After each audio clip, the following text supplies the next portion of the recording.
আরে সাইড দাও না দাদা, সাইড দাও না।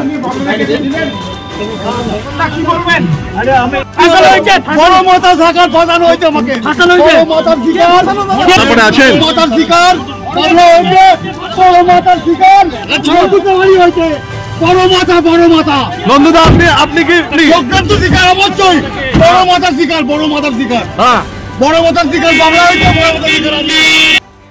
বাবলা সরকার খুনকাণ্ড, গ্রেপ্তার তৃণমূল নেতা নরেন্দ্রনাথ তিওয়ারি সহ আরো একজন। বাবলা সরকার খুনকাণ্ডে গ্রেপ্তার ইংলিশ বাজার সহ তৃণমূল কংগ্রেস সভাপতি তথা প্রাক্তন কাউন্সিলর নরেন্দ্রনাথ তিওয়ারি ওরফে নন্দু। তিনি তৃণমূল কংগ্রেস হিন্দিভাষী সেলের মালদহ জেলার সভাপতি ছিলেন। 21 ঘন্টা ম্যারাথন জেরার পর তৃণমূল কংগ্রেস নেতা নরেন্দ্রনাথ তিওয়ারিকে গ্রেপ্তার করে পুলিশ। মঙ্গলবার নরেন্দ্রনাথ তিওয়ারি তার দুই ভাই ধীরেন্দ্রনাথ তিওয়ারি ও অখিলেশ তিওয়ারিকে জিজ্ঞাসাবাদের জন্য ইংলিশ বাজার থানায় ডেকে পাঠায় পুলিশ। মঙ্গলবার দুপুর থেকে জেরা পর্ব শুরু হয়। টানা 21 ঘন্টা জেরার পর বুধবার সকালে নরেন্দ্রনাথ তিওয়ারিকে গ্রেপ্তার করে পুলিশ। পাশাপাশি স্বপন শর্মা নামে এক ব্যক্তিকে গ্রেপ্তার করেছে পুলিশ। ধৃতের বাড়ি ইংলিশ বাজার শহরের 5 নম্বর ওয়ার্ডের পিরোজপুর এলাকায়। এই স্বপন শর্মা একসময় মালদহের ত্রাস ছিলেন।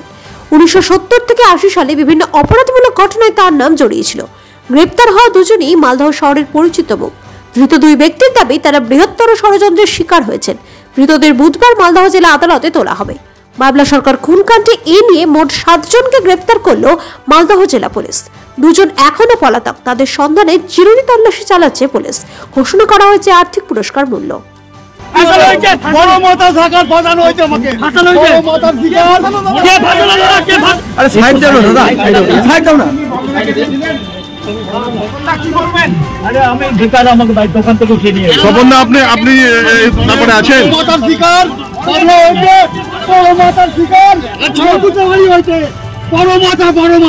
নন্দুদা আপনি কি চক্রান্ত শিকার? হ্যাঁ, চক্রান্তের শিকার আপনি। চক্রান্ত শিকার অবশ্যই বড় মাথার শিকার, বড় মাথার শিকার, বড় মাথার শিকার বাংলা হয়েছে। বড় মাথার শিকার।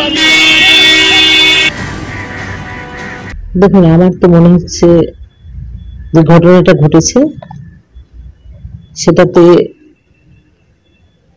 আমার সন্দেহ অনেককেই হচ্ছে। সেটা পুলিশ আমার মনে হয় সঠিক বার করতে পারবে, বা তারা হয়তো সঠিক যে অপরাধী যারা যারা তাদেরকে পুলিশই খুঁজে বের করবে।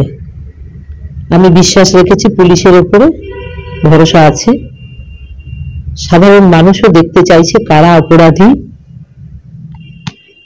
সাধারণ মানুষেরও অনেক জিজ্ঞাসা রয়েছে, অনেক তাদের চিন্তা ভাবনা রয়েছে যে কারা করতে পারে, কি কারণে করতে পারে, সেটা পুলিশ বার করুক।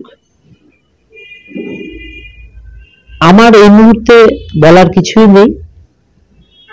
আজকে আমার কাজ আছে সবাইকে নিয়ে, আমি সেই কাজের কথাই চিন্তা করছি। কিন্তু সাথে সাথে আপনারাও আসছেন, আপনাদের কাছ থেকে আমি জানতে পারলাম যে এরকম দুজনকে অ্যারেস্ট করেছে। আমার মনে হয় পুলিশ সঠিক মানুষদের বের করবে। তখন এত পরিষ্কার ভাবে আমার পক্ষে বলা সম্ভব নয়। আমি বারবারই বলেছি, যা বলেছি সেটা আপনারাও শুনেছেন বা মানুষও দেখেছে। আমি আবারও বলছি, আমি পুলিশের উপরে ভরসা রেখেছি। পুলিশ কারা কারা আছে সেটা বার করবে। এটা তো আমি বলতে পারবো না যে কি সম্ভব কি অসম্ভব। যেটা সম্ভব ছিল না সেটাই হয়েছে। একজন মানুষকে এইভাবে নৃশংসভাবে হত্যা করেছে। কতখানি নৃশংসতা মানুষের মধ্যে থাকতে পারে যে এই ঘটনা ঘটিয়েছে, এটা সময় বলবে, আর বাকি তদন্ত করে উঠে আসবে। দেখুন, একটা মানুষ যে মালদায় এতদিন ধরে আছে, আমরাও বিভিন্ন পদে রয়েছি, আমাদের সাথে কম বেশি সৌজন্যমূলক আলাপচারিতা সবার সাথেই রয়েছে। আমি ওনাকে চিনতাম। আমি জানি না কি বিষয় রয়েছে। আমি এখনো বলছি পুলিশ এই তদন্ত করে বার করবে। পাথর ছাড়াই প্রতিকার সম্ভব। মালদার প্রাচীনতম ভৃগু বংশ জ্যোতিষী পণ্ডিত এস শাস্ত্রী। দাম্পত্য সমস্যা, বিবাহে বাধা, ব্যবসায় অবনতি, পরীক্ষায় অকৃতকার্যতা, ভাগ্য গণনা, কোষ্ঠী বিচার, ঠিকুচি গোষ্ঠী এবং মৃত্যু ছাড়া সকল সমস্যার সমাধানের জন্য যোগাযোগ করুন জগদম্বা জ্যোতিষ কেন্দ্র, বিবেকানন্দ স্কুলের পাশে, মালদা। মোবাইল 09730278332 অথবা 09332056956।